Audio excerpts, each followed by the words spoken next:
जुन्नर तालुक्यातील काले, तांबे, येणेरे, दातखेळेवाडी परिसरामध्ये काल रात्री व आज दुपारी वादळी वाऱ्यासह अतिशय मुसळधार पाऊस पडल्याने शेतमालाचे प्रचंड मोठे नुकसान झाले। ढगफुटी सदृश्य पावसाने ओढ्या नाल्यांना पूर आलेला आहे। काढणीला आलेला कांदा पूर्णपणे पाण्याखाली गेलाय। वादळ व पावसामुळे हापूस, केशर, आंब्यांची फळगळ होऊन फांद्या देखील पडलेल्या आहेत।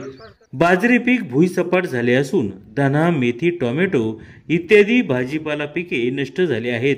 पावसाचा जोर इतका मोठा होता की अक्षरशः पूरजन्य परिस्थिती निर्माण होऊन शेतकऱ्यांचे बांध वाहून गेले आहेत। घरांमध्ये पाणी घुसल्याने मोठा फटका शेतकऱ्यांना बसलाय।